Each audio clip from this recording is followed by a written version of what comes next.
আমরা সবাই কাঁধে কাঁধ মিলিয়ে সবাই একতাবদ্ধভাবে আমরা হাত পাকার ভোট নিজে দেব, অন্যকে দেওয়াবো এবং সুন্দর মতো ওই কেন্দ্র থেকে বুঝে নিয়ে আসা আমরা জয়ের মালা পড়িয়া যাতে আমরা বাড়িতে সিংতে তাতে তো আমার এগুলো নিতে পারতো না।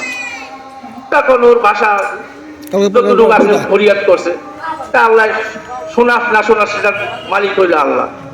হঠাৎ করে এক পাহাড়ে গুহায় আবার ওই ঘাস খাওয়াইতে নিয়ে গেছে, পালের সাথে যায় আর এখন ওই ছাগলের সাথে মাঠে ওই বাঘে ঘাস খায়। একদিন 40 দিনের এক অনাহার সেই ক্ষুধার্ত অবস্থায় পাহাড়ে আইসে দেখে অনেকগুলা ছাগলে ঘাস খাইতেছে। এখন সে আক্ষেপ পাই যে আমি 40 দিনে অনাহার, এখন আমি নিজেও একটু কোনটা থুইয়া কোনটা তোর মাছ জয় আমার ক্ষুধা সুন্দর মতো নিবারণ করে। ইতিপূর্বে লক্ষ্য করে দেখে সে তার বন্যেরই একটা বাঘ ঘাস খাইতেছে। তখন চিন্তা করছে, কিরে ছাগলের পালের মধ্যে আমি ক্ষুধা নিবারণ করবো, আমার ওই বন্যের একজন বাঘ ঘাস খাইতে আছে, আমার এই বিষয়টা একটু জানতে হবে। তো জানতে যাইয়া সে ওই পাহাড় থেকে লাফাইয়া ওই ছাগলের পালের মধ্যে পড়ছে।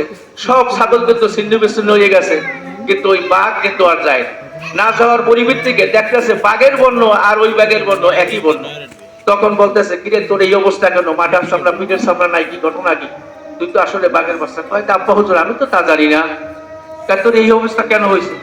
আমি তো ছাগলের পালে থাকতে থাকতে আমি ছাগল হয়ে গেছি, আমি এখন ঘাস খাইতেছি। তোর হাতায় কিন্তু অনেক শক্তি আছে, তোর মুখে কিন্তু অনেক গর্জন আছে, তোর শরীরে মানে মুখে হুঙ্কার আছে, শরীরে অনেক গর্জন আছে, কিন্তু এটা কিভাবে সম্ভব? এটাকে আমি তো ছাগল খাই, আমি ছাগলের সাথে থাকি। আমি 40 দিনের অনাহার, কিন্তু তুই যে আসলে পুত্রিত আমার জাতের জাতি, তোরে আমি পাহাড়ের মাথার থেকে সিনার করি, আমি এই 40 দিনের অনাহার ক্ষুধার্ত নিবারণ করে নিছি। আমি কালকে যদি এই পাহাড়ে গুহায় যদি ঘাস খাওয়াইতে আনে, তখন আমি এই পাহাড়ের মাথায় এসে বসে থাকবো।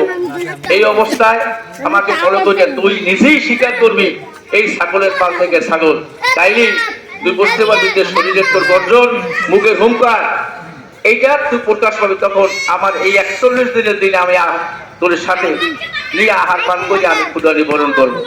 তাই আমি বলতে চাই, বাঘ এমন একটা জিনিস, সেটা কিন্তু দীর্ঘদিন 40 দিনের অনাহার অবস্থায় কিন্তু তার জাতিকে বুঝে নিয়েছে।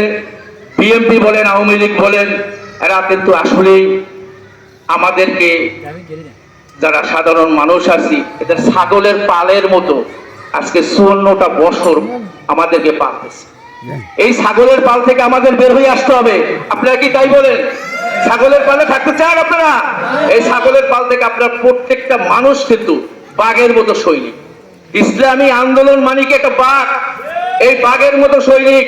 এই সৈনিক আপনারা কাজে লাগাবেন, হাত পাকায় ভোট দেবেন, 12 তারিখ কেন্দ্রে যাবেন এবং সবাই মিলে আপনাদেরকে দাওয়াত প্রচারণা চালিয়ে যেতে হবে। কেউ কেউ দিকে তাকাবেন না, কেউর সাথে হয়তো মত বিনিময় আন্তরিকতায় ঘাটতি থাকতে পারে।